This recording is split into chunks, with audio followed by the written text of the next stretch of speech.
Comment oses-tu refuser à ma mère, espèce de traînée ingrate, hurla mon mari, en écrasant une assiette en céramique sur ma tête. Tout ça parce que je ne voulais pas céder mon appartement à ma belle-mère et que je refusais de lui verser 5000 $ chaque mois. Je me suis calmement levé et j'ai dit, tu n'as aucune idée de ce dont je suis capable. Au moment où ces mots ont quitté ma bouche, tout le monde a pâli. Sierra fixa les morceaux brisés de l'assiette sur le sol et sentit la chaleur collante du sang couler le long de sa joue. Les invités se figèrent, les verres à moitié portés à leur bouche. Ma belle-mère, Eleanor Osborne, applaudissait des mains, poussant un cri de triomphe ravi, et mon mari, Darren, se tenait au-dessus de moi, le visage déformé par un masque rouge furieux. Je ne reconnaissais même pas l'homme. Ce matin même, je pensais que ce serait une fête d'anniversaire ordinaire. Hier encore, j'espérais que les choses s'amélioreraient. Mais maintenant, en regardant ses yeux vitreux, j'ai finalement compris que c'était fini.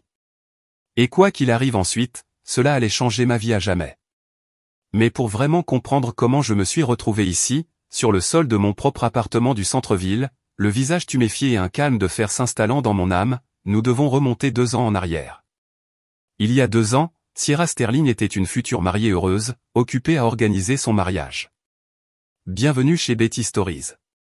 Je partage de nouvelles histoires de vie ici tous les jours, et j'apprécierais vraiment que vous vous abonniez et que vous aimiez ma vidéo. Maintenant, revenons à mon histoire. Je suis sûr que vous l'aimerez si vous continuez à écouter jusqu'à la fin. J'avais 32 ans et mon fiancé, Darren, en avait 34. Nous nous sommes rencontrés lors d'un événement de réseautage d'entreprise organisé dans l'un des restaurants les plus branchés d'Atlanta. Darren travaillait comme responsable des ventes pour une entreprise partenaire. Je dirigeais la division des ventes d'une grande entreprise technologique. Dès l'instant où je l'ai vu, il m'a semblé être l'homme que j'avais cherché toute ma vie, fiable, stable, attentif. Ce n'était pas une star de cinéma, mais il était beau. Et bien qu'il ne soit pas riche, il était certainement ambitieux. Il m'a courtisé comme il faut, des fleurs fraîches à chaque fois que nous nous rencontrions, des dîners le vendredi soir et une réelle attention aux détails. Il se souvenait que je préférais les roses blanches aux rouges. Il savait que je détestais être en retard. Il m'ouvrait la portière de la voiture, tenait mon manteau et me raccompagnait jusqu'à la porte de mon appartement. Je sortais d'une relation épuisante de 5 ans où je n'étais pas apprécié. Mon ex-petite amie pensait que ma réussite professionnelle était mignonne mais insignifiante et traitait mon salaire comme s'il s'agissait d'un distributeur automatique universel. Il me poussait constamment à quitter mon emploi sous haute pression et à commencer à avoir des enfants, même s'il ne gagnait pratiquement rien et passait toutes ses soirées à boire de la bière avec ses copains dans le garage. Quand j'ai finalement trouvé le courage de le quitter, il n'a même pas essayé de m'arrêter. Il a juste haussé les épaules et dit « Vas-y alors. Qui voudrait de toi à 30 ans ?» Après cette rupture, j'ai passé 6 mois à me remettre. J'ai travaillé comme une folle juste pour occuper mon esprit, je suis allé en thérapie et j'ai lentement appris à faire à nouveau confiance aux gens. Puis Darren est apparu, une bouffée d'air frais après être resté coincé dans un sous-sol vicié. Il admirait sincèrement mes réalisations. Il disait qu'il était fier de moi. Il se vantait constamment auprès de ses amis de voir à quel point sa reine noire était intelligente et belle. J'ai commencé à dégeler. J'ai éclos et j'ai osé croire à nouveau en l'amour. Je possédais mon appartement de 2 chambres au centre-ville d'Atlanta. Je l'ai acheté seul quand j'avais 28 ans, en y versant chaque dollar de mon salaire et de mes primes. Ce n'était pas facile. J'ai travaillé comme une chienne, faisant 60, parfois 70 heures par semaine. Pas de vacances, pas de vrais week-ends. Je me suis tout refusé. J'achetais des vêtements pendant les soldes, j'apportais mon déjeuner de la maison et je n'appelais jamais Uber. Chaque mois, j'économisais la moitié de mon salaire. Mes parents m'ont aidé là où ils pouvaient, mais j'ai réuni l'essentiel de la compte moi-même. J'ai contracté un prêt hypothécaire sur 15 ans et je l'ai remboursé en 7 ans. Chaque paiement supplémentaire du capital me semblait être une petite victoire. Quand j'ai effectué ce dernier paiement à 28 ans et que j'ai obtenu les documents de propriété avec uniquement mon nom dessus, j'ai pleuré des larmes de joie. L'appartement était à moi, pas de dette, pas d'obligation. C'était ma forteresse, mon indépendance, ma plus grande réussite. Chaque mètre carré de cet endroit a été gagné grâce à mon sang, ma sueur et mes larmes. Je me souvenais avoir choisi les couleurs de la peinture, avoir tapissé la chambre d'amis moi-même jusqu'à 3 heures du matin parce que je n'avais pas les moyens de payer des entrepreneurs. J'ai acheté des meubles sur Craigslist, je les ai restaurés et repeints, et j'ai planté des fleurs sur le balcon. C'était mon monde, et ici, je me sentais vraiment en sécurité. Darren vivait dans un appartement d'une chambre louée loin à l'extérieur du périmètre. Il prétendait qu'il économisait pour avoir son propre endroit, mais ça ne marchait pas. Son salaire était moyen et ses dépenses étaient élevées. Il payait $1 800 de loyer par mois, ce qui ne laissait pas grand-chose pour vivre. Je ne m'en souciais pas. L'amour ne se mesure pas en mètres carrés. Après tout, j'avais suivi le même chemin, et je savais combien il était difficile d'économiser de l'argent dans ce pays. J'aimais Darren pour ce qu'il était, pas pour son compte bancaire. Il était gentil, attentionné et compréhensif, ou du moins c'est ce que je pensais, quand il m'a demandé en mariage 8 mois après le début de notre relation. J'ai dit oui sans hésitation. Nous étions au même restaurant où nous nous étions rencontrés pour la première fois. Darren s'est agenouillé au milieu de la salle à manger et a sorti une boîte avec une bague. Une pièce simple, de bon goût, rien de tape à accent grave-l'œil, mais je me fichais du diamant. J'ai dit oui et j'ai pleuré de bonheur. Enfin, j'allais avoir une vraie famille. Enfin, je ne serais plus seul. Nous avons décidé de faire un petit mariage, juste une cérémonie tranquille. Ni l'un ni l'autre n'avait l'âge pour une réception massive dans une salle de bal avec 200 personnes. De plus, nous économisions pour une lune de miel à Cabo San Lucas. Nous n'avons invité que nos parents les plus proches, nos parents et quelques amis. J'ai acheté une robe blanche simple dans un grand magasin. Darren portait le costume qu'il utilisait pour le travail. C'était modeste mais sincère. Le premier signe avant-coureur est apparu juste avant le mariage. 2 semaines avant la date au tribunal, nous étions assis dans ma cuisine à discuter de la logistique, qui s'occuperait des frais de l'association de propriétaires, qui paierait les courses et comment nous partagerions les tâches ménagères. Soudain, Darren a mentionné avec désinvolture, « Chérie, as-tu pensé à mettre l'appartement à nos 2 noms? Tu sais, pour que je puisse avoir l'impression que c'est aussi ma maison. C'est juste bizarre de vivre chez toi quand je n'y suis personne. » J'ai ri. Honnêtement, je pensais qu'il plaisantait. Darren, c'est ma propriété prénuptiale. Légalement, elle reste à moi après notre mariage, mais tu vis ici avec moi. C'est notre maison. Darren a hoché la tête et a souri, mais j'ai attrapé un éclair dans ses yeux, une ombre de déception ou de ressentiment. J'ai décidé de ne pas m'y attarder. Tout le monde a le trac avant le mariage. Il veut probablement juste se sentir comme le chef de la maison, pas un invité. Mais quelque chose à l'intérieur de moi s'est raidi. Un minuscule éclat d'inquiétude s'est enfoncé dans mon cœur. J'ai essayé de me rassurer. Il n'a pas insisté. Il a juste demandé. N'est-il pas normal qu'un homme veuille se sentir en sécurité dans sa maison? J'ai écarté les pensées anxieuses et j'ai continué à planifier le mariage. Nous nous sommes mariés dans un petit cercle par une chaude journée de septembre. Mes parents sont venus de Richmond, en Virginie. Ma mère, Brenda Sterling, ancienne enseignante au collège, et mon père, le colonel Robert Sterling, de l'armée américaine, à la retraite. Papa avait servi toute sa vie, atteignant le grade de colonel. Il était grand, vif et se tenait avec une attitude militaire. Il a toujours été mon modèle de force et de fiabilité, l'homme qui m'a appris à ne jamais abandonner et à toujours défendre mes limites. La mère de Darren, Eleanor Hawthorne, est venue avec son amie, Tanya. Le père de Darren était décédé 5 ans auparavant d'une crise cardiaque, et Eleanor vivait seule depuis lors dans un petit appartement d'une chambre à l'extérieur du périmètre. Elle avait 60 ans. Elle recevait environ $1000 de prestations de sécurité sociale et gagnait 8 cents de plus par mois en faisant le ménage dans un centre commercial 3 fois par semaine. C'était suffisant pour s'en sortir, mais comme elle le rappelait constamment à tout le monde, c'était à peine du pain et de l'eau. Quand je l'ai rencontrée pour la première fois, Eleanor m'a semblé être une femme âgée typique, un peu plaintive, un peu collante, mais inoffensive. Au mariage, elle n'arrêtait pas de se tordre les mains. C'est si difficile d'être seule, soupira-t-elle. C'est une bénédiction que mon doux Darren ait maintenant une femme si attentionnée. Elle s'épongea les yeux avec un mouchoir pour des larmes qui n'étaient pas là et me regarda avec un étrange sourire d'approbation. J'ai souri en retour, inconsciente de ce qu'elle voulait vraiment dire par « attentionnée ». Je pensais qu'Eleanor était juste heureuse pour son fils, qu'elle avait gagné une fille et une alliée. Je me suis même promis d'être bonne avec ma belle-mère, de lui rendre visite et de l'aider. Après tout, elle n'avait que Darren. Après un dîner modeste dans un café local, les jeunes mariés sont partis pour une lune de miel d'1 semaine à Cabo. Nous nous sommes allongés sur la plage, avons nagé dans l'océan et avons fait l'amour tous les soirs dans la chambre d'hôtel. Darren était tendre et attentif. Je me sentais heureuse.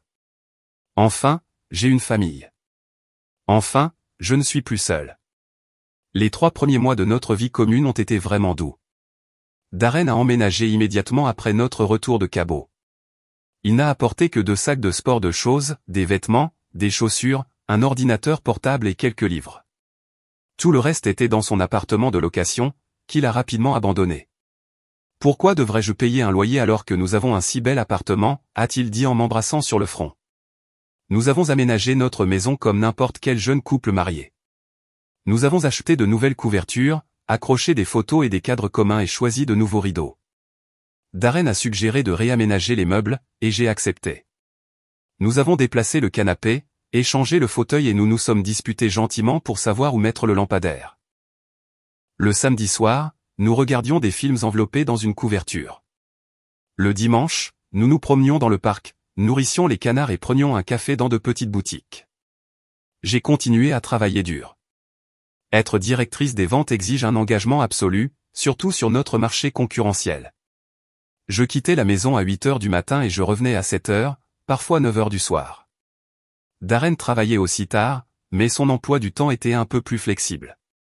Parfois, il rentrait plus tôt, en prenant des plats à emporter en chemin, poulet rôti, salade, pizza. D'autres fois, je passais à l'épicerie, prenais des plats préparés et cuisinais rapidement quelque chose.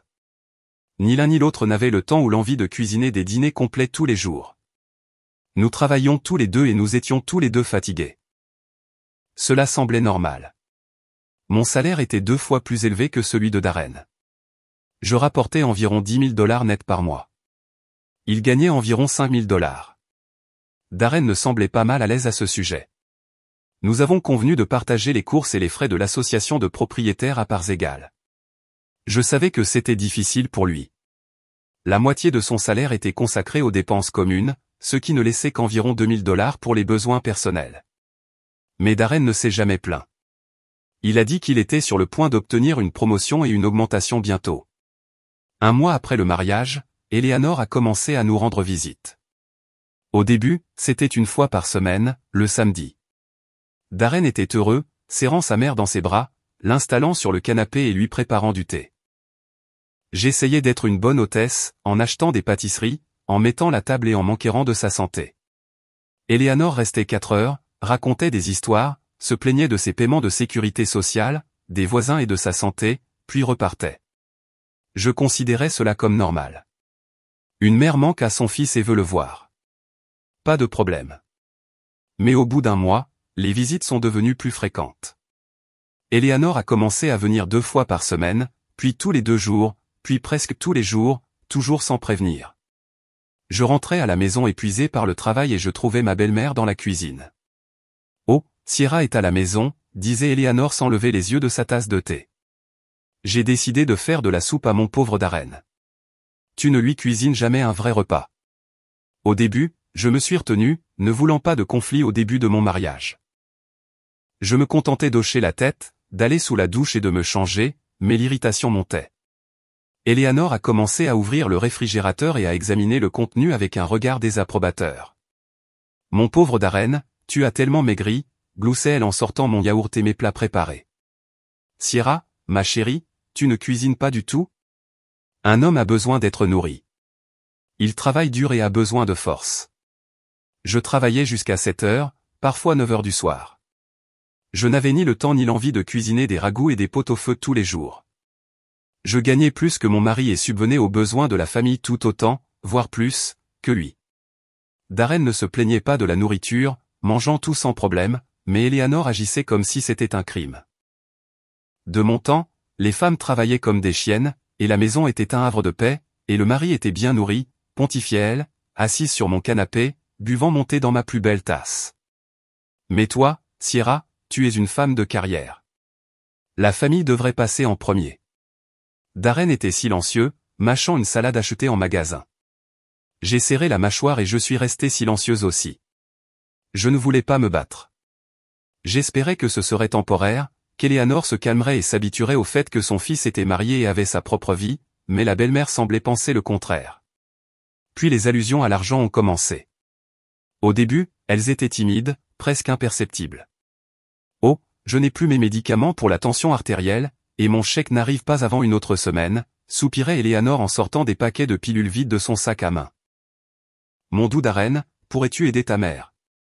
J'ai besoin de $300 pour ma prescription. Darren, bien sûr, a aidé, en sortant son portefeuille et en comptant les billets, 3 cents $, 5 cents $, 8 cents $. Je ne m'y suis pas opposé. C'était sa mère. Il avait le droit de la soutenir. Eleanor avait vraiment un revenu modeste, et à 60 ans, sa santé n'était pas parfaite. Aider ses parents est normal, mais les montants ont augmenté. Au bout de 3 mois, Eleanor disait ouvertement, « Darren, j'ai besoin de $2000 de toute urgence. Mon chauffe-eau a éclaté. Je dois appeler un plombier, puis $2000 de plus pour un nouveau manteau d'hiver parce que son ancien était complètement usé, puis $1000 pour une nouvelle télévision parce que l'ancienne était cassée, puis $500 pour de nouvelles bottes. » Darren a commencé à s'endetter. Son salaire était de $5000. La moitié de cette somme était consacrée aux dépenses communes.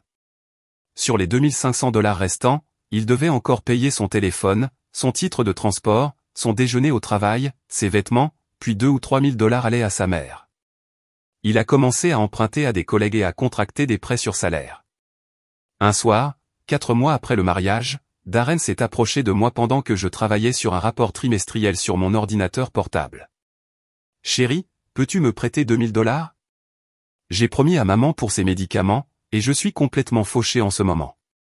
Le jour de la paie est dans une semaine. » J'ai levé les yeux de l'écran vers mon mari. « Darren, je te vois lui donner la moitié de ton salaire tous les mois. Est-ce sain ? C'est ma mère.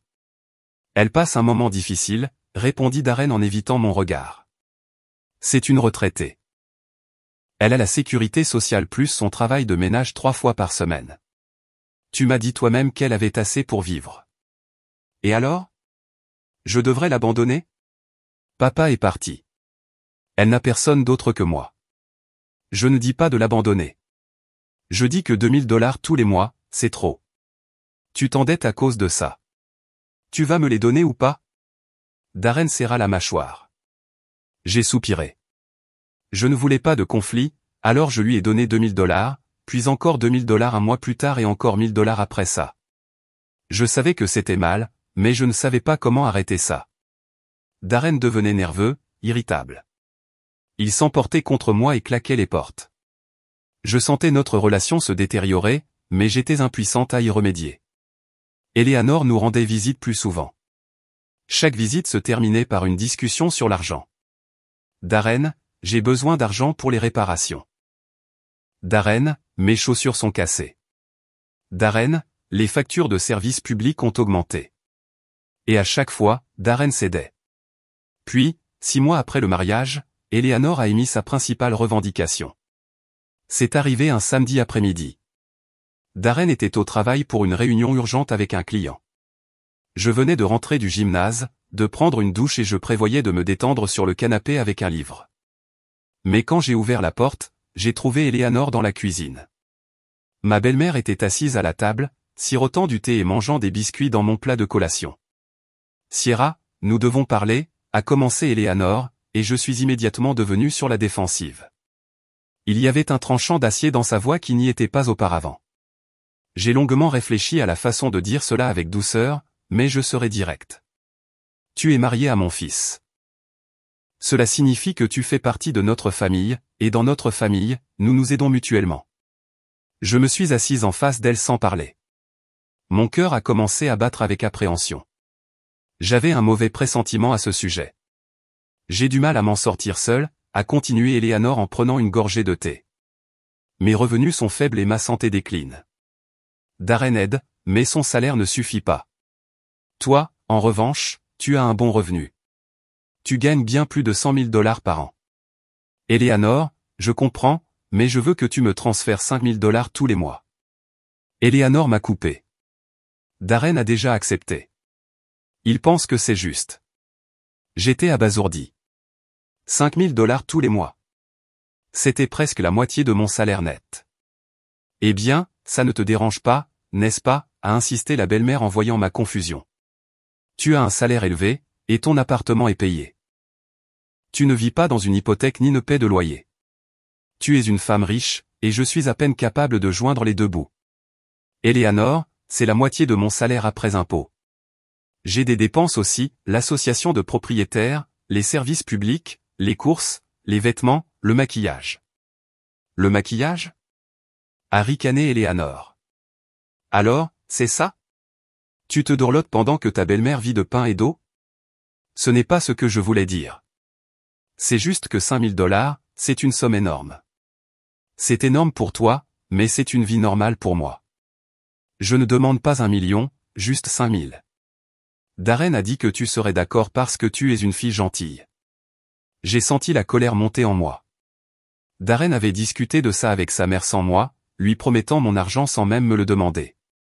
J'ai besoin d'y réfléchir, ai-je dit d'un ton neutre, et de parler à Darren. Il n'y a rien à penser, a élevé la voix Eleanor. Une belle-fille respectable ne pense pas, elle aide.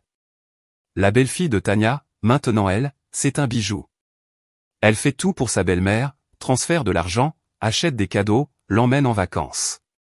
Et toi? Elle s'est interrompue, pinçant les lèvres d'une manière significative. Je me suis levé. Eleanor, j'ai besoin de me reposer. Terminons cette conversation. La belle-mère est partie en claquant la porte de façon spectaculaire.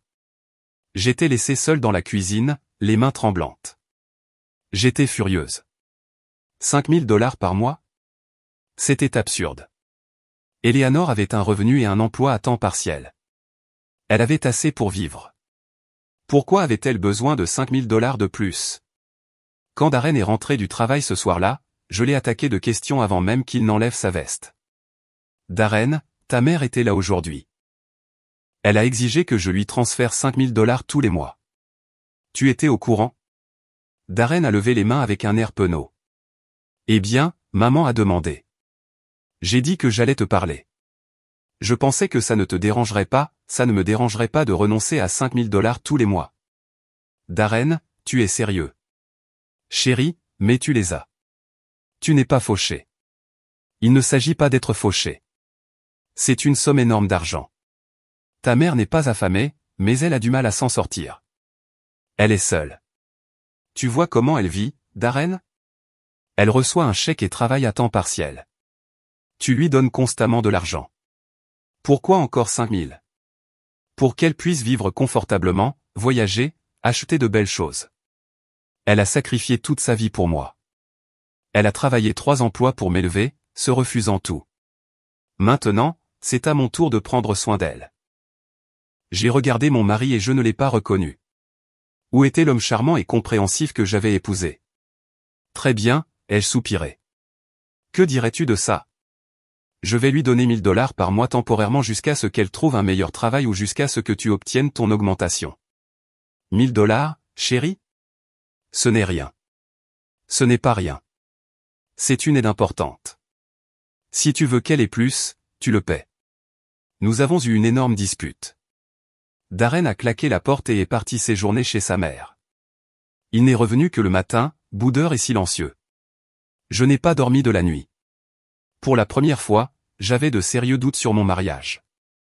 À partir de ce moment-là, j'ai commencé à transférer $1000 à Eleanor tous les mois. La belle-mère acceptait l'argent avec un regard aigre, laissant entendre à chaque fois que ce n'était pas suffisant. $1000, disait-elle avec l'air d'une reine insultée. Eh bien, c'est toujours ça. Darren était de mauvaise humeur et silencieux. L'atmosphère à la maison s'est alourdie. Nous parlions à peine, chacun assis dans son coin le soir, moi avec mon ordinateur portable, lui avec son téléphone. Le sexe a complètement cessé. Nous avons cessé de nous embrasser le matin. Nous étions des étrangers vivant sous le même toit. Puis sont venues les visites sans prévenir. Eleanor se présentait à n'importe quelle heure, jour ou nuit.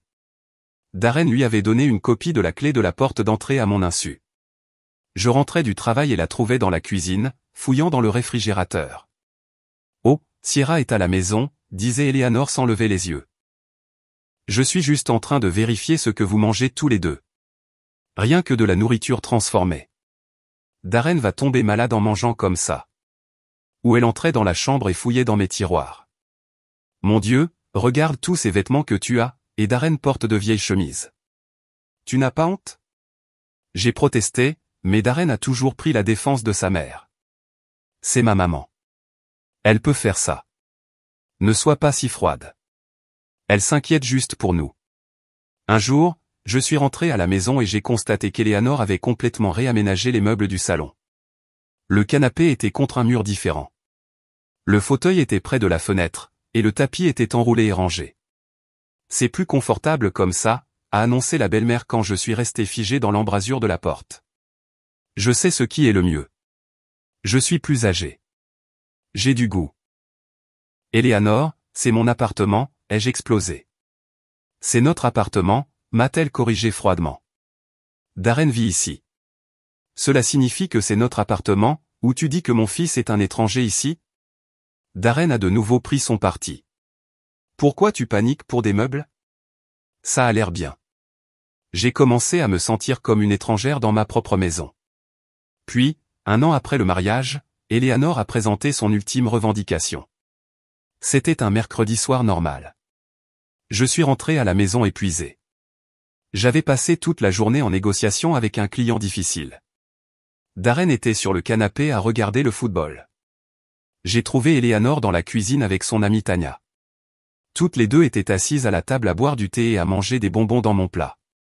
Sierra, assieds-toi, a ordonné Eleanor. Nous devons discuter de quelque chose d'important. Je me suis assise, sentant que c'était sérieux. J'ai été silencieuse pendant trop longtemps, mais je ne peux plus, a commencé la belle-mère avec cérémonie. Tu vis dans un appartement de luxe de 2 chambres au centre-ville, et moi, je suis dans un petit appartement d'une chambre dans un complexe délabré à l'extérieur du périmètre sans ascenseur. C'est injuste. J'ai attendu silencieusement qu'elle continue, serrant les poings sous la table. Je veux que tu cèdes cet appartement à moi ou à Darren. Cela n'a pas d'importance. L'essentiel, c'est qu'il appartienne officiellement à notre famille, pas seulement à toi. J'ai senti tout à l'intérieur de moi se transformer en glace. Eleanor, tu es folle? C'est ma propriété prénuptiale. Et alors? Darren est ton mari. Tout ce que la femme possède appartient au mari. C'est comme ça que ça devrait être. Tanya a hoché la tête en signe d'accord. Elle a raison. Ma belle-fille a tout cédé à mon fils tout de suite. Une bonne fille comprend que la famille est une seule unité. J'ai regardé vers Darren. Il était assis dans le salon, le dos tourné à la cuisine, mais je savais qu'il pouvait tout entendre. Darren, tu entends ça? Dis quelque chose. Darren s'est retourné avec hésitation et a marmonné, eh bien, maman ne demande pas pour elle-même. C'est pour nous, pour notre avenir. Quel avenir? C'est mon appartement. Je l'ai acheté avec mon propre argent avant de nous marier. Mais nous sommes une famille maintenant, a protesté Eleanor. Ou tu dis que tu ne fais pas confiance à mon fils? Il ne s'agit pas de confiance. Il s'agit du fait que c'est mon bien et que je ne vais le céder à personne. Ah chat. Tanya a ricané méchamment. Alors, tu ne lui fais pas confiance? Tu as peur qu'il le prenne? Le prenne? Qui le prendrait? C'est absurde. Eleanor s'est levée, le visage rouge. Absurde? Tu es une personne ingrate et égoïste. Mon fils t'a épousé et vit avec toi, et tu ne veux même pas lui donner un coin de ta propre maison. Il vit ici gratuitement. Je paie pour tout, puis je lui cède. Si tu l'aimes, cède-le-lui. J'ai senti la rage bouillir et geler simultanément. Cette femme ne s'arrêterait pas. Elle me ferait pression jusqu'à la fin. Non, dis-je fermement. Je ne céderai pas l'appartement à Darren, ni à vous. La conversation est terminée. Darren, hurla Eleanor. Tu entends comment elle parle à ta mère? Vas-tu tolérer ça? Darren se leva hésitant du canapé et se dirigea vers l'entrée de la cuisine. Chérie, tu devrais peut-être y réfléchir. Au moins, cède-moi une part. La moitié de l'appartement. Non, pas une part. Pas tout l'appartement. C'est ma propriété. Point. Tanya et Eleanor échangèrent des regards. Une lueur froide apparut dans leurs yeux, ce qui me mit mal à l'aise. Très bien, siffla Eleanor. Nous verrons bien. Elles partirent en claquant la porte. Darren resta silencieux, se détournant de moi. Je suis allé me coucher le cœur lourd. Quelque chose allait arriver. Je le sentais au plus profond de moi. Le lendemain, je suis rentré du travail et j'ai trouvé une enveloppe sur le comptoir. À l'intérieur, il y avait des documents. Je les ai ouverts et j'ai été paralysé. C'était une procuration accordant le droit de disposer de mon appartement. La signature était la mienne, mais je ne l'avais pas signée. C'était un faux. J'ai eu froid. Darren était assis dans le salon en train de regarder la télévision comme si de rien n'était. Darren, qu'est-ce que c'est que ça? Je suis entré dans le salon en tenant le document. C'est la procuration. Maman a dit de la faire rédiger. Tu as falsifié ma signature? Je pensais que ça ne te dérangerait pas. Ça me dérange. Ça me dérange complètement. C'est illégal. C'est une fraude documentaire. C'est un crime. Ne crie pas, maman voulait bien faire. J'ai déchiré la procuration en lambeaux. Mes mains tremblaient de fureur. Si cela se reproduit, j'irai à la police. Tu comprends? Darren resta silencieux. Quelque chose de sombre et de mauvais éclaira ses yeux. J'ai réalisé que j'étais dans de force grandes difficultés. De très grandes difficultés. Et ce n'était que le début. Après l'incident du document falsifié, je n'ai pas pu dormir pendant plusieurs nuits. J'étais allongé à côté de mon mari, qui ronflait paisiblement, et je pensais à sa capacité à commettre une fraude documentaire, un crime. Pourquoi? Pour un appartement? Pour sa mère? Le Darren que j'aimais, celui qui semblait fiable et honnête, était capable de falsifier ma signature. Le matin, après le départ de Darren pour le travail, j'ai tapé avocat spécialisé en droit de la famille dans Google. J'ai trouvé un cabinet avec de bonnes critiques près de mon bureau et j'ai réservé une consultation pour ma pause déjeuner. L'avocate était une femme dans la cinquantaine, Alicia King, sévère dans un tailleur strict avec un regard attentif. Elle a écouté mon histoire en silence, hochant parfois la tête et prenant des notes. Sierra, votre appartement est un bien acquis avant le mariage, a déclaré Alicia lorsque j'ai terminé. Légalement, il vous appartient uniquement. L'article 33 du Code de Géorgie l'indique clairement. Même en cas de divorce, votre mari n'y a aucun droit. Pas un centimètre. Vous comprenez? Pas un centimètre. J'ai poussé un soupir de soulagement. Donc, même si nous nous séparons, l'appartement reste à moi. Absolument, mais il y a un grand mais, Alicia a enlevé ses lunettes et m'a regardé droit dans les yeux. Si vous cédez volontairement l'appartement à votre mari ou si vous le faites sous la pression, vous le perdez, et il sera presque impossible de prouver quoi que ce soit par la suite. Ils diront que vous l'avez donné en cadeau. Vous l'avez cédé vous-même. Mais je ne vais pas le céder. La procuration que votre mari a déjà essayé de falsifier. J'ai eu froid à nouveau. Vous pensez qu'il pourrait réessayer? Je ne sais pas. Mais puisqu'il l'a fait une fois, il pourrait le répéter. Les gens qui franchissent cette ligne une fois trouvent plus facile de le faire une deuxième fois. Que dois-je faire? Ne cédez pas à la pression. Restez ferme et documentez tout. S'il continue à vous menacer, enregistrez les conversations, impliquez des témoins et rassemblez tous vos documents en cas de divorce car, Sierra, je vais être honnête avec vous, votre situation est malsaine, et elle ne fera qu'empirer. J'ai quitté le bureau de l'avocate le cœur lourd mais avec une ferme résolution. Je n'abandonnerai pas l'appartement. Jamais. Il est à moi. J'ai gagné ça moi-même. De retour à la maison, j'ai allumé l'enregistreur vocal sur mon téléphone et je l'ai placé dans un endroit visible dans le salon. Darren l'a remarqué et a demandé, c'est pour quoi faire? Je vais enregistrer des notes vocales pour le travail, ai-je menti? Il haussa les épaules et ne demanda pas plus. Une semaine plus tard, Eleanor est revenue, cette fois avec toute une délégation. Avec elle, il y avait Tania et deux autres femmes, la tante de Darren, Zena, et la cousine de son père, Gabi. Elles s'installèrent sur le canapé et dans les fauteuils comme un tribunal de juges. Je suis rentré du travail et j'ai été paralysé dans l'entrée, fixant le rassemblement. Assieds-toi, ordonna Eleanor. Nous nous sommes réunis ici pour te parler gentiment en famille. Je pris silencieusement une chaise près de la porte. Darren se tenait dans la cuisine, appuyé contre l'encadrement de la porte, fixant le sol. Maintenant, écoute bien, ma chérie, commença tante Zena, une femme corpulente dans la cinquantaine avec des cheveux teints en rouge. Nous avons tous parlé. Ce n'est pas juste. Tu vis dans un appartement que Darren considère comme sa maison, et il n'est personne dedans. Ce n'est pas juste. Un homme a besoin de se sentir comme le chef de la maison de nos jours. Tania ajouta. Les femmes cédaient tout à leur mari. C'était la bonne façon de faire. C'était honnête.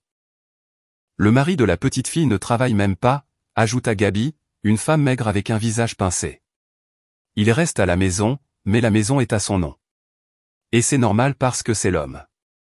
C'est le chef de la famille. J'écoutais ces bêtises, n'en croyant pas mes oreilles. Excusez-moi, mais en quoi mon appartement vous regarde-t-il? En quoi? Eleanor était outrée. Nous sommes une famille. Nous nous soucions de Darren. Tu l'humilies. Je ne l'humilie pas. Il vit ici et utilise tout à égalité avec moi. Mais l'appartement n'est pas à son nom, insista Zena. Ce n'est pas bien. Tu devrais céder au moins la moitié. Je ne dois rien à personne. C'est mon bien acquis avant le mariage. Tu vois, Eleanor scanna ses alliés. Je vous l'avais dit. Avare, égoïste, ne pense qu'à elle. Tu fais honte à notre famille, ajouta Gabi. Tout le monde parle de la façon dont la femme de Darren ne le respecte pas. Qui est tout le monde? Tous les parents et amis. Tu crois qu'on se tait? On dit la vérité. Que tu ne veux pas céder l'appartement? Que tu manques de respect à ta belle-mère? Je me suis levé. Ça suffit. La conversation est terminée. Je vous demande de quitter mon appartement. Notre appartement, hurla Eleanor. Darren vit ici. Sortez. J'ai ouvert la porte en grand. Maintenant où j'appelle la police. Les femmes commencèrent à grogner mais commencèrent lentement à se lever. Zena marmonna qu'on manquait de respect aux aînés. Tania secoua la tête. Gabi siffla au sujet des jeunes sans vergogne. Eleanor s'arrêta au seuil et siffla à mon visage, tu vas regretter d'avoir contrarié notre famille. Quand elles furent toutes parties, je me suis tourné vers Darren. Tu leur as permis de mettre en scène ce cirque ici. Ils voulaient juste parler. Ils exigeaient que je leur donne mon appartement. Pas que je le leur donne. Que je le cède. Je suis ta femme. Et tu penses que je devrais le faire? Darren fit une pause. Ce serait la bonne chose à faire. J'ai senti quelque chose se briser à l'intérieur de moi. Va chez ta mère ce soir. Quoi? Partir? J'ai besoin de réfléchir. Darren partit en claquant la porte violemment. J'étais seul. Je me suis assise sur le canapé et j'ai pleuré pour la première fois dans tout ça. Pas par apitoiement sur moi-même, mais par blessure, par déception, par espoir anéanti. J'avais tellement cru en ce mariage, espéré fonder une famille. Et qu'est-ce que j'ai obtenu? Un mari à sa maman et une belle-mère manipulatrice qui voulaient me vider de tout. Le lendemain au travail, j'ai reçu un étrange email anonyme de quelqu'un du service des ressources humaines de la société partenaire où Darren travaillait. Sierra, je sais que je ne devrais pas m'en mêler, mais j'ai entendu ton mari discuter avec des collègues qu'il prévoit d'engager un avocat pour te poursuivre en justice pour une part de ton appartement. Il prétend qu'il a des motifs. Sois prudente. Désolé, c'est anonyme. J'ai lu l'email 3 fois. Il consultait donc déjà des avocats. La pression de sa mère n'était pas aléatoire. Il se préparait à la guerre. Je suis retourné voir Alicia King, l'avocate, et je lui ai montré l'email. Sierra, si ton mari demande le partage des biens, il perdra, m'a rassuré l'avocate. Il n'a aucun motif. L'appartement est un bien acquis avant le mariage. Vous n'avez pas investi de fonds communs dans des améliorations. Il n'y a pas eu de rénovation. Il a simplement vécu dedans. Cela ne lui donne pas de droit de propriété. Mais il pourrait essayer d'inventer quelque chose. Il pourrait prétendre, par exemple, qu'il a payé des rénovations ou acheté des meubles. Avez-vous la preuve qu'il ne l'a pas fait? Tous les meubles sont à moi. Achetés avant le mariage. Il n'y a pas eu de rénovation du tout. Alors vous n'avez rien à craindre. Mais juste au cas où, rassemblez tous vos documents, les reçus des meubles si vous les conservez, les relevés bancaires prouvant que vous avez payé l'association des propriétaires, tout ce qui peut prouver qu'il n'a pas investi. Je suis rentré chez moi et j'ai commencé à rassembler les documents. Darren est rentré tard ce soir-là. Nous ne nous sommes pas parlé. Nous avons dormi dans des pièces séparées. Lui sur le canapé, moi dans la chambre avec la porte verrouillée. Mais Eleanor n'a pas abandonné. Elle a lancé une véritable campagne de diffamation contre moi, appelant tous les parents de Darren, leur racontant à quel point j'étais une belle-fille terrible. Avare, sans cœur, manquant de respect aux aînés. Une semaine plus tard, j'ai croisé Oliver, le cousin de Darren, à l'épicerie. Il m'a regardé avec un étrange dédain et est passé devant moi sans me dire bonjour. « Oliver » ai-je crié. Il s'est arrêté et s'est retourné. « Pourquoi tu ne m'as pas dit bonjour ? Pourquoi devrais-je saluer quelqu'un qui maltraite une femme plus âgée ? Quoi ? De quoi tu parles ? Tante Eleanor a dit à tout le monde comment tu l'avais jeté hors de ton appartement, comment tu as refusé d'aider, comment tu humilies Darren. Je ne veux pas te parler. » Il s'est retourné et est parti. Je suis resté au milieu de la rue, les mains tremblantes. Eleanor retournait tout le monde contre moi, créant l'image d'une belle-fille cruelle et avare.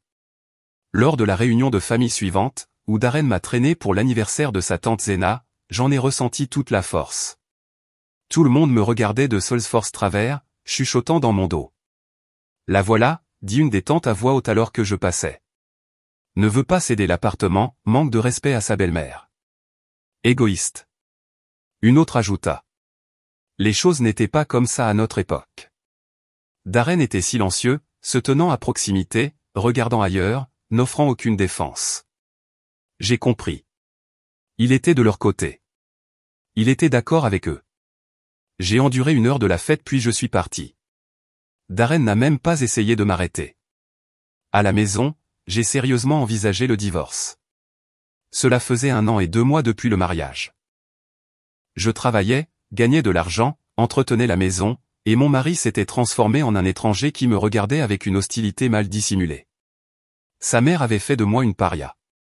Ses parents pensaient que j'étais un monstre. Mais divorcer me semblait être un aveu de défaite. C'était la fin de mon rêve d'une famille. J'ai hésité. Peut-être que les choses s'arrangeront encore. Peut-être que Darren reviendra à la raison. Il ne l'a pas fait. 6 mois plus tard, 1 an et 8 mois après le mariage, Eleanor est revenue. Cette fois, elle a amené un homme en costume. « Sied, fais sa connaissance », a dit la belle-mère avec triomphe dans la voix. « Voici Monsieur Miller, un expert immobilier. Il va évaluer ton appartement maintenant. » Pourquoi ? J'étais atterré. Parce que Darren demande le partage des biens, et nous avons besoin d'une évaluation. Darren demande le partage. J'ai regardé mon mari qui se tenait dans le coin. Est-ce vrai ? Darren hocha la tête, ne croisant pas mon regard. Maman a dit que c'était la bonne chose à faire, que j'ai droit à la moitié. Tu n'as droit à rien. C'est mon bien acquis avant le mariage. Le tribunal décidera, dit froidement Eleanor. Et en attendant, l'évaluateur fera son travail. Personne ne va évaluer quoi que ce soit. Vous sortez tous les deux d'ici maintenant. J'ai ouvert la porte en grand. L'évaluateur recula craintivement et se précipita hors de la porte. Eleanor s'attarda sur le seuil. Tu vas regretter de t'être attaqué à notre famille. Darren obtiendra ce qui lui appartient. Rien ne lui appartient. Nous verrons bien. Je suis retourné voir Alicia King. Elle a écouté et a secoué la tête. Laissez-les déposer une demande. Ils perdront, mais ce sera désagréable. Des procès, des nerfs, du temps. Êtes-vous prête à ça ? Ai-je le choix, Sierra ? En tant que femme à femme. Divorcer avant qu'il ne soit trop tard. Ce mariage est toxique. Il vous détruit. Mais je l'aime. Je l'ai dit et j'ai réalisé que ce n'était plus vrai. Je n'aimais pas la personne que Darren était devenu. J'aime le souvenir de ce qu'il était au début. L'amour n'est pas une raison de tolérer les abus et la manipulation. Pensez-y. Je suis rentré chez moi et je me suis assise dans la cuisine pendant longtemps. Darren était chez sa mère comme d'habitude ces derniers temps. Il passait plus de temps là-bas qu'à la maison, ne revenant que pour dormir. Notre relation était morte. Nous ne parlions pas, ne mangions pas ensemble, ne regardions pas de films, ne faisions pas l'amour. Nous étions des étrangers sous le même toit. Pourquoi faire traîner les choses? Mais j'hésitais encore. Une partie de moi espérait encore un miracle. Puis février est arrivé. Darren allait avoir 35 ans. Eleanor a insisté pour une grande fête. Une grande table, beaucoup d'invités, des parents. Je ne veux pas organiser cette fête, ai-je dit quand Darren m'a informé des plans de sa mère. Nous avons une mauvaise relation. Pourquoi faire semblant? C'est mon anniversaire. Tu ne peux pas faire ça pour moi? Je demande une dernière fois. Il y avait un tel désespoir dans sa voix que j'ai hésité. Peut-être que c'était une chance. Peut-être qu'à la fête, nous parlerions normalement, nous nous souviendrions des bons moments et nous nous réconcilierions. D'accord, ai-je accepté, mais seulement si ta mère ne fait pas de scène. Elle n'en fera pas. Je te le promets. Il a menti. J'ai passé tout le samedi à préparer. J'ai acheté pour $800 de nourriture. J'ai cuisiné des amuse-gueules, tranché du saumon, fait des canapés, rôti de la viande et dressé une immense table dans le salon. J'ai acheté un gâteau dans une pâtisserie chère et mis des fleurs dans des vases. Je voulais que tout soit beau, pour montrer à Darren que j'essayais, que je l'aimais ou que j'essayais de l'aimer. Eleanor et Tanya sont arrivés 2 heures avant le début et ont immédiatement commencé à me donner des ordres. Ce n'est pas bien placé. Déplace ce vase. Enlève ça. Où est le vin? Pourquoi le gâteau n'est-il pas du bon type? Je suis restée silencieuse, serrant les dents. Tiens bon. C'est une fête. Ne gâche pas tout. Les invités ont commencé à arriver à 19 heures. Mes parents ont pris l'avion depuis Richmond. Papa, le colonel Robert Sterling, a immédiatement évalué la situation. Il a vu Eleanor me donner des ordres et Darren se tenir à l'écart, sans intervenir. Papa s'est approché de moi et m'a demandé à voix basse, « Tout va bien, ma chérie ?» Oui, papa. Tout va bien. Il m'a regardé avec scepticisme, mais n'a pas insisté. Les tantes, cousins et amis de Darren me regardaient tous avec jugement.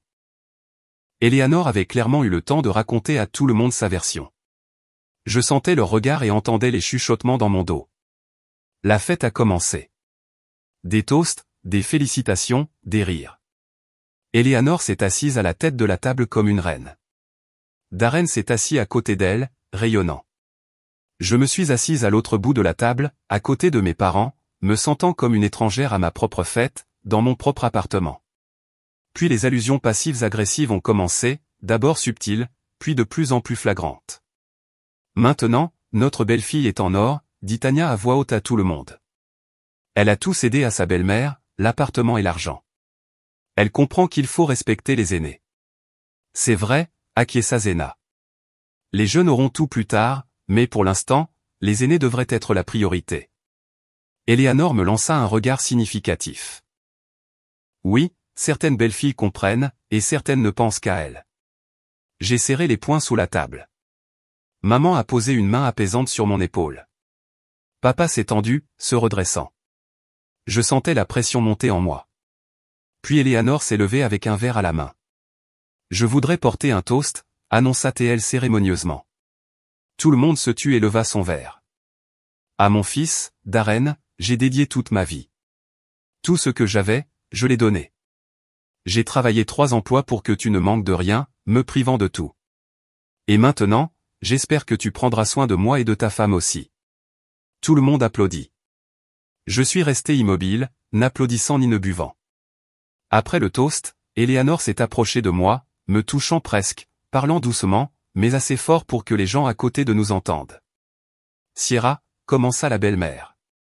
Nous sommes des adultes. Réglons cette affaire d'appartement tout de suite devant tout le monde. Accepteras-tu de céder l'appartement à Darren ou à moi? Cela n'a pas d'importance. L'important est de l'officialiser. Nous irons chez le notaire demain et tout sera réglé. Tout le monde sera heureux. Je l'ai regardé dans les yeux. Il n'y avait rien d'humain là-dedans. Seulement de la cupidité et un froid calcul. Non. Quoi? Non. Non.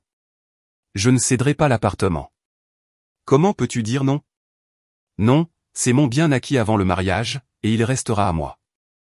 Je vais aussi arrêter les paiements mensuels de $1000. C'est fini. Je ne peux plus faire ça. Eleanor devint rouge écarlate. Elle attrapa son verre et l'avala d'une traite. Puis elle se leva si brusquement que sa chaise bascula. « Darren » hurla-t-elle pour que toute la pièce l'entende. « Tu entends ça? Ta femme refuse de soutenir ta mère devant tout le monde le jour de ton anniversaire. » Tout le monde se tut. Même la musique sembla se calmer. Darren se leva de la table. Son visage était écarlate.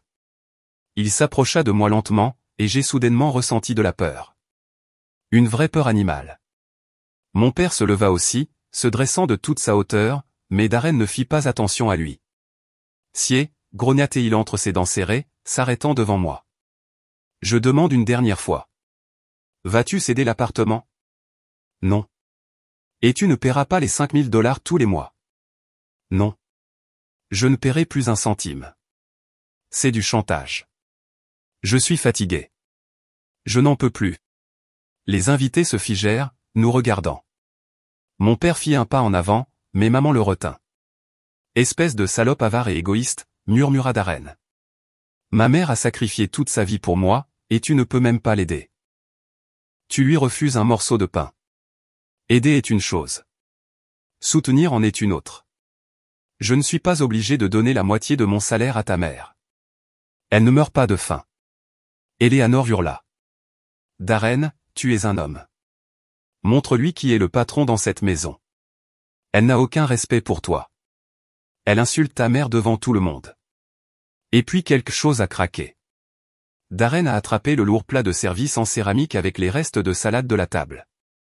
Je n'ai pas immédiatement compris ce qu'il faisait, et quand je l'ai compris, il était trop tard. Le coup a été rapide et énergique. Darren a balancé et fracassé le plat en céramique de toutes ses forces contre ma tête. Il y a eu un bruit sourd. Le plat a volé en éclats. Je suis tombé de la chaise sur le sol. Un éclair de douleur aveuglante. Du sang chaud coulait sur mon visage, obscurcissant un œil. Mes oreilles tintaient et j'avais le vertige. Comment oses-tu refuser ma mère? Espèce de traînée ingrate, rugit Darren, se tenant au-dessus de moi. Un des invités haleta. Les femmes hurlèrent, mais personne ne se précipita pour l'arrêter. Personne ne me défendit. Tout le monde était paralysé, figé. Et Eleanor commença à taper dans ses mains. Elle applaudissait et hurlait de plaisir. C'est bien, Darren. C'est ça. Montre-lui. C'est comme ça qu'on dresse les femmes désobéissantes. Tanya acquiesça avec un sourire satisfait. De notre temps, les maris savaient comment maintenir l'ordre. Ces femmes modernes sont trop lâches. Une gifle et elle sera silencieuse comme une souris, ajouta tante Zena. Darren a bien fait. Peut-être que maintenant elle reviendra à la raison. J'étais allongé sur le sol, le visage couvert de sang, la tête battant. Mais étrangement, à l'intérieur de moi, il y avait un calme absolu, un calme cristallin et glacé. Pas de peur, pas de panique, juste une pensée froide et claire. J'ai lentement levé la tête et j'ai regardé mon mari, qui se tenait au-dessus de moi, le visage rouge et déformé, respirant bruyamment. J'ai regardé sa mère, qui applaudissait encore. J'ai regardé les invités, qui étaient silencieux, détournant le regard, mâchant leur salade comme si de rien n'était. Et puis j'ai vu mon père. Le colonel Sterling se tenait les poings serrés. Son visage était blanc, ses yeux comme de la glace. Il fit un pas en avant, mais je levai la main, l'arrêtant. Pas maintenant.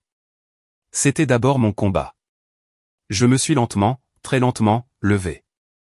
Du sang coulait sur le sol, sur ma robe de soirée, sur la nappe. J'ai essuyé mon visage avec ma main, j'ai regardé ma paume. Elle était couverte de sang. Mon sourcil était fendu, ou peut-être ma tempe. Peu importe. J'ai regardé Darren droit dans les yeux et j'ai dit doucement, mais assez clairement pour que tout le monde dans la pièce entende, tu n'as aucune idée de ce dont je suis capable. Il n'y avait pas de cri, pas d'hystérie dans ma voix, seulement ce sang-froid glacé, et ce calme était plus effrayant que n'importe quel cri. Darren pâlit, reculant d'un pas. Quelque chose dans mes yeux l'effrayait. Eleanor cessa d'applaudir. Le sourire disparut de son visage. Les invités se figèrent. Tout le monde était pâle. Même Tanya, qui venait d'applaudir les abus, se recroquevilla soudainement. Parce que dans ce moment, tout le monde a compris. Sierra n'allait pas pleurer. Elle n'allait pas supplier. Et elle n'allait pas tolérer ça. Quelque chose avait changé. Quelque chose s'était brisé. Et maintenant, c'était un jeu complètement différent. Je me suis retourné silencieusement et je suis entré dans la chambre. Derrière moi, j'ai entendu des voix. Eh bien, elle est offensée. Quelle sensibilité. Darren a bien fait. Il aurait dû le faire plus tôt. Elle va pleurer maintenant et revenir. Elles font tout ça. J'ai verrouillé la porte de la chambre. Mes mains ne tremblaient pas. Mes pensées étaient parfaitement claires. Je suis allé dans la salle de bain et j'ai regardé mon visage dans le miroir. Mon sourcil était fendu, saignant. Une ecchymose était déjà en train de se former sur ma pommette. Bien. Tout était visible.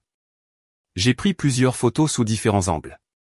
Le sourcil coupé, le sang, l'ecchymose. J'ai également photographié l'assiette brisée sur le sol à travers la fente de la porte. Tout était documenté. Les preuves étaient rassemblées. Puis j'ai ouvert le placard et j'ai sorti un sac de voyage. Rapidement, méthodiquement, j'ai commencé à emballer des documents, un passeport, un certificat de mariage, le titre de propriété de l'appartement, tous les papiers de l'appartement, des cartes bancaires, un ordinateur portable, des chargeurs, des vêtements de rechange et une trousse de maquillage avec l'essentiel. De l'argent, la réserve de $3000 que j'avais économisée pour les mauvais jours. Quoi d'autre? Une clé USB avec des fichiers importants. C'est tout. Je me suis assise sur le lit et j'ai appelé le 911. J'ai attendu que le répartiteur réponde. Police, quelle est votre urgence? Mon mari vient de m'agresser. J'ai besoin qu'un agent soit envoyé. Ma voix était calme, sans hystérie. Quelle est l'adresse? J'ai donné l'adresse, j'ai raccroché et j'ai appelé le numéro non urgent pour obtenir une assistance médicale. EMS, comment puis-je vous aider? J'ai besoin de soins médicaux, blessures physiques, coups et blessures. J'ai donné l'adresse, j'ai raccroché, puis j'ai appelé Alicia King, mon avocate. Elle a répondu après quelques sonneries. C'était tard un samedi soir, son jour de congé. Bonjour, Alicia. C'est Sierra Sterling. Je suis venu vous voir à propos de l'appartement. Oui, bien sûr, je me souviens. Qu'est-ce qui ne va pas? Il y a eu un incident aujourd'hui. Mon mari m'a agressé devant des témoins. Il m'a frappé à la tête avec une assiette. J'ai appelé la police et les services d'urgence. J'ai besoin d'une consultation urgente. Puis-je venir demain matin? La voix de l'avocate est devenue professionnellement nette. Sierra, je vous verrai demain à 9h du matin. Pour l'instant, le plus important est de tout documenter officiellement. La police, les médecins, le rapport. Avez-vous pris des photos? Oui, plusieurs. Excellent. N'acceptez rien. Veuillez ne pas accepter de réconciliation. C'est un crime. Nous discuterons de tout demain. Merci. J'ai raccroché, je me suis assise sur le lit et j'ai appuyé une serviette sur mon arcade sourcilière coupée. Le saignement s'arrêtait lentement. Dehors, derrière la porte, j'ai entendu un bruit étouffé. La fête continuait. Darren parlait fort, riait. Zena racontait une histoire. Personne n'est venu prendre de mes nouvelles. Personne n'a frappé. Mais je savais que mon père était juste devant la porte. Je pouvais sentir sa présence. Il attendait, et son heure viendrait. 20 minutes plus tard, on frappa à la porte de manière vive et insistante. Je suis sorti de la chambre. Les invités se sont tus, me fixant. Je me suis dirigé vers la porte sans regarder personne et je l'ai ouverte. Sur le seuil se tenaient 2 policiers, un homme dans la quarantaine et une jeune femme. « Vous nous avez appelés ?» demanda l'officier le plus âgé. « Oui, veuillez entrer. » Darren se leva d'un bond. « La police? Sierra? Qu'est-ce que tu fais? » Je l'ai regardé. « Je dépose une plainte pour voie de fait et coups et blessures. » Eleanor poussa un cri. « Quelle voie de fait? » Darren t'a juste calmé un peu. « C'est de ta faute. Tu as bousculé l'homme. » L'officier leva la main. « Madame, veuillez vous taire. N'interférez pas avec notre travail. » Il se tourna vers moi. « Victime, veuillez nous dire ce qui s'est passé. » Calmement, clairement et sans émotion, j'ai raconté comment mon mari avait exigé que je lui cède l'appartement, comment j'avais refusé, comment il avait pris l'assiette et m'avait frappé à la tête, comment l'assiette s'était brisée et comment sa mère avait applaudi et crié « C'est bien ». Les témoins sont juste là, ai-je dit en montrant les invités à table. Ils ont tous vu ça. La police a commencé à prendre des notes. Darren devint pâle. Sierra, tu ne vas pas faire ça. C'était juste une dispute. Une affaire de famille. Ce n'est pas une affaire de famille, ai-je répondu froidement. C'est un crime. Les coups et blessures sont un crime. La sonnette retentit à nouveau. J'ai ouvert. Les ambulanciers étaient arrivés. L'ambulancière, une femme d'une 50aine d'années, est entrée et m'a examiné. Lacération de l'arcade sourcilière, d'environ 2 cm de long. Contusion des tissus mous de la tête, hématome dans la région temporale d'environ 4 cm sur 5, a-t-elle déclaré en écrivant dans son dossier. Vous devez vous rendre aux urgences demain matin pour obtenir un rapport médical officiel des coups et blessures. C'est important pour le tribunal. Je le ferai, ai-je acquiescé. L'ambulancière a nettoyé la blessure, a appliqué un bandage et m'a donné des instructions pour la documentation. La police remplissait le rapport, interrogeant les témoins. Les tantes de Darren marmonnaient quelque chose d'incohérent, essayant d'éviter tout contact visuel avec les policiers. Eh bien, nous n'avons pas vraiment vu ça. La musique était forte. Peut-être qu'elle est tombée toute seule. Tania était silencieuse, fixant son assiette. Eleanor hurlait. Tout est mensonge. Darren ne l'a pas frappée. Elle est tombée toute seule. Elle invente tout. Elle veut le piéger. L'officier nota sèchement, « Madame, il y a des témoins. Il y a une confirmation médicale. Il y a une lacération et un hématome. Et il y a des éclats d'une assiette brisée. Votre déclaration est enregistrée, mais elle contredit les preuves physiques. » Darren a été informé qu'il serait accusé de violence domestique. Il pourrait s'agir d'un simple délit ou d'un crime, selon la gravité des blessures, d'une amende ou d'une brève peine de prison, selon le juge. Darren tremblait. Son visage est devenu gris à partir du rouge. Je ne voulais pas. J'ai juste craqué. Elle m'a poussé à bout. Vous pourrez raconter ça au détective, l'officier l'a interrompu. Les invités ont commencé à partir rapidement, silencieusement, sans dire au revoir ni établir de contact visuel. Les tantes ont attrapé leur sac à main et se sont précipités hors de la porte. Les cousins ont disparu en 1 minute. Tania et Zena sont partis sans même dire au revoir à Eleanor. La fête était finie.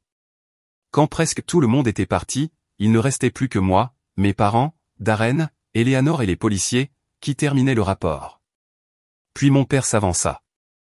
Le colonel Robert Sterling était resté silencieux tout ce temps, appuyé contre le mur, les bras croisés, regardant sa fille se faire frapper, regardant la belle-mère applaudir, regardant les invités mâcher leur salade, regardant la police remplir le rapport. Il était silencieux, mais je savais qu'il se souvenait de tout. Chaque visage, chaque mot. Maintenant, il se déplaçait lentement, délibérément, avec une précision militaire, grand, en forme et aux cheveux gris, avec l'allure d'un général. Les policiers se sont involontairement redressés quand ils l'ont vu. Papa s'est dirigé droit vers Darren et l'a regardé de haut. Darren a essayé de reculer, mais il a heurté le mur. « C'est toi qui as fait ça ?» demanda papa doucement, en hochant la tête vers mon visage ensanglanté. Darren ouvrit la bouche mais ne put rien dire. Il se contenta d'acquiescer à peine perceptiblement. « Doucement, dit papa. » Sa voix était douce, mais tout le monde se figea. Même la police arrêta d'écrire. « Nous allons dehors. » Ce n'était pas une question. C'était un ordre. L'ordre d'un colonel auquel on ne pouvait désobéir. Papa attrapa Darren par le col de sa chemise et le traîna vers la porte. Darren essaya de se libérer, mais la prise était de fer. Les policiers échangèrent des regards, mais n'intervinrent pas. Ils ont vu un père défendre sa fille, et c'était juste. La porte se referma derrière eux. Je suis resté dans l'appartement. 1 minute plus tard, des bruits sourds sont venus de la cage d'escalier. 1, 2. 3. Le cri de Darren, « Je suis désolé. Je ne voulais pas faire ça. Je ne recommencerai plus. » La voix de mon père, calme et dure. « Tu répondras de ma fille. Tu répondras de chaque goutte de son sang. Encore des coups sourds. Des coups lourds et professionnels. Mon père avait servi pendant 30 ans. Il savait comment frapper pour infliger de la douleur sans causer de dommages graves. Puis le silence. La porte s'ouvrit. Papa entra, calme, les mains sur les côtés. Aucune égratignure sur ses jointures. Il savait comment frapper sans se blesser. Darren entra derrière lui, boitant de la jambe droite, se tenant les côtes. Son nez saignait, son œil gauche était enflé et sa lèvre était fendue. « Assieds-toi. » « Ne bouge pas, » ordonna papa. Darren s'assit sur une chaise près du mur, tremblant, silencieux. Papa se tourna vers la police. « Messieurs, continuez votre travail. » Le ton était militaire, impératif. Les officiers hochèrent la tête. L'officier supérieur sembla même se mettre au garde à vous, reconnaissant l'autorité du colonel. Puis papa se tourna vers Eleanor Hawthorne. Elle était assise sur le canapé, ratatinée. Pour la première fois de la soirée, elle était calme. Papa s'approcha d'elle, s'arrêta et la regarda de haut. « Vous avez approuvé le passage à tabac de ma fille. » Eleanor essaya de dire quelque chose, mais papa l'interrompit. Doucement. « Je n'ai pas fini. » Elle se tut. « Si jamais j'entends que vous vous approchez de ma fille, que vous l'appelez, que vous lui envoyez des SMS, que vous vous présentez près de son domicile ou de son lieu de travail, vous le regretterez. Vous le regretterez intensément. J'ai servi pendant 30 ans. J'ai des relations. J'ai des gens. Et je trouverai un moyen de vous rendre la vie misérable par des moyens tout à fait légaux. Suis-je clair ? » Eleanor hocha la tête, les lèvres tremblantes. Pour la première fois, j'ai vu ma belle-mère vraiment effrayée. Maintenant, sortez de l'appartement de ma fille et emmenez votre fils avec vous. Eleanor se leva d'un bond, attrapa son sac à main et se précipita vers Darren. Allons-y, mon fils. Ne laisse pas ces gens t'humilier. Tu resteras avec moi. Darren se leva difficilement, se tenant les côtes. Son œil était de plus en plus enflé. Les affaires du mari, dit papa en se tournant vers moi. Je suis allé silencieusement dans la chambre, j'ai sorti les boîtes où j'avais déjà emballé tous les vêtements, chaussures, documents, chargeurs, rasoirs, toutes les affaires de Darren, et je les ai portées dans le couloir. Prends ça et va-t'en, dis-je à mon mari. Sierra, commença Darren. Va-t'en. C'est mon appartement. Non, c'est mon appartement, ma propriété prénuptiale. Tu n'y as aucun droit. J'ai consulté un avocat. Sors d'ici avant que je n'appelle à nouveau la police. Darren regarda les officiers. Ils se tenaient à proximité. Il comprit que je ne plaisantais pas. Il attrapa les boîtes. Eleanor le tirait vers la porte, gémissant, « Allons-y, mon fils. Allons-y. Il n'y a rien pour toi ici. Elle n'est pas digne de nous. » La porte se referma. Silence. Je me suis assise sur le canapé.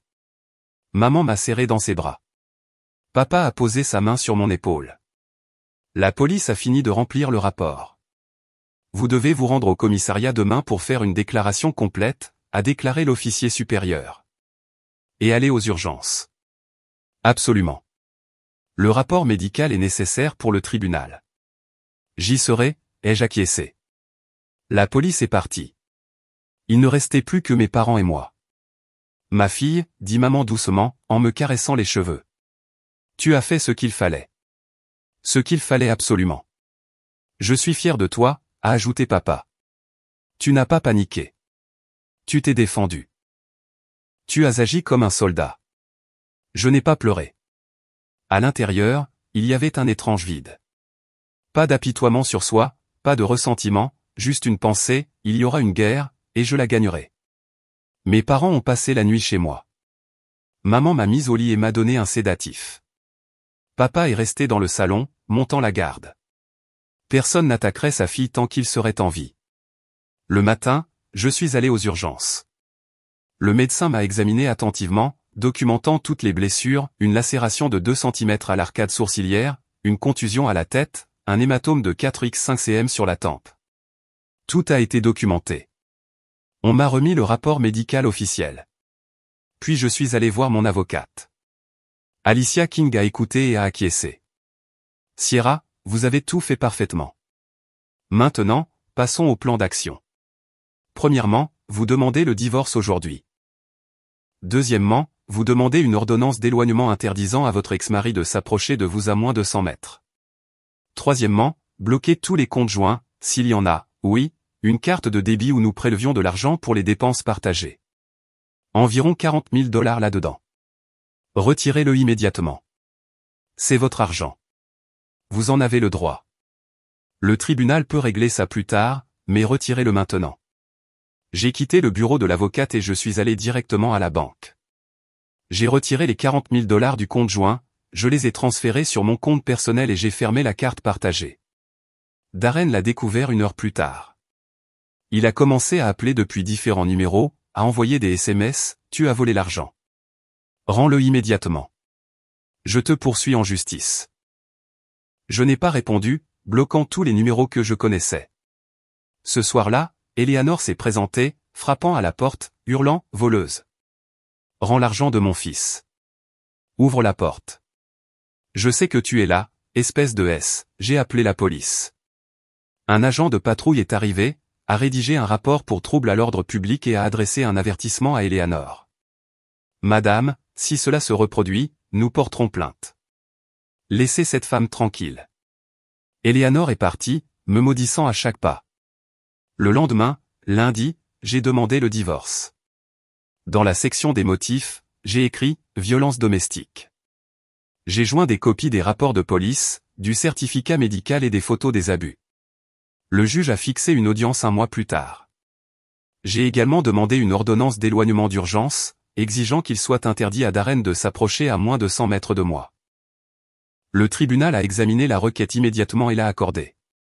Il était officiellement interdit à Darren de me contacter ou de se montrer près de mon domicile ou de mon lieu de travail. Mais Darren ne s'est pas calmé. Il a commencé à surveiller mon bureau et l'immeuble de mon appartement. J'ai appelé la sécurité ou la police à chaque fois. Après la 3e violation de l'ordonnance d'éloignement, Darren a reçu une amende de 1 000 $ et a été averti, la prochaine fois, ce sera la prison. Eleanor a essayé de joindre mes parents. Elle a trouvé leur numéro de téléphone et a appelé, se plaignant, votre fille a détruit ma famille. Elle a jeté mon fils hors de chez lui. Elle a volé notre argent. Ma mère a écouté calmement et a répondu, Eleanor, ma fille se protège d'un agresseur. Votre fils l'a frappé devant des témoins. Si vous ne cessez pas d'appeler, je contacterai la police.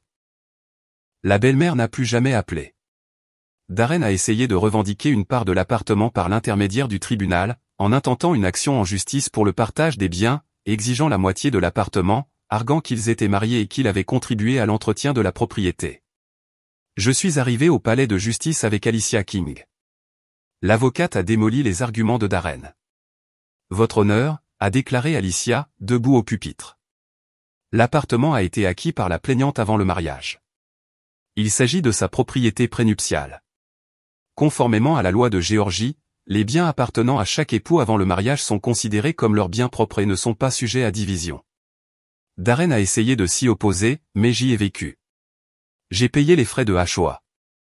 Le défendeur n'a pas fourni une seule preuve qu'il a contribué à l'amélioration de l'appartement, a poursuivi Alicia. Les paiements des services publics et de la HOA ont été principalement effectués par la plaignante, comme le confirment les relevés bancaires. Aucune rénovation ou reconstruction majeure n'a eu lieu pendant le mariage. Les meubles et les appareils ont été achetés par la plaignante avant le mariage, comme le confirment les reçus et les factures. Le juge a examiné les documents, regardant Darren avec un mépris à peine voilé. La requête est rejetée.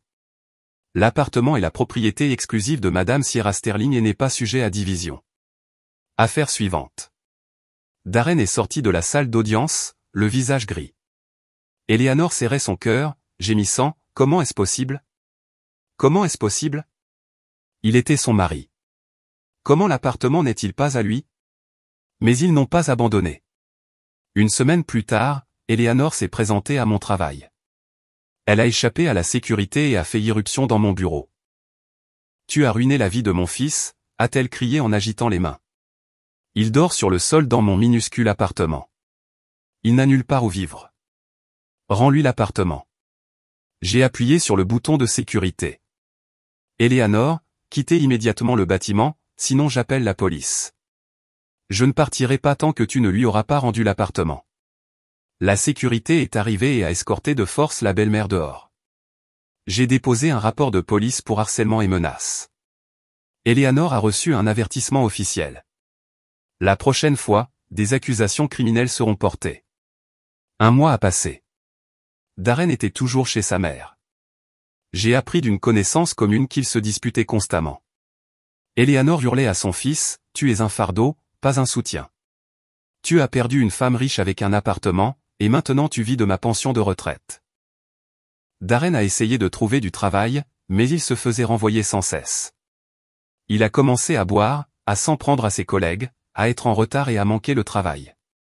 Sa réputation était ruinée. J'ai continué à vivre, à travailler et à guérir. Je suis retourné dans mon appartement vide, mais ce vide était le mien, sûr et paisible.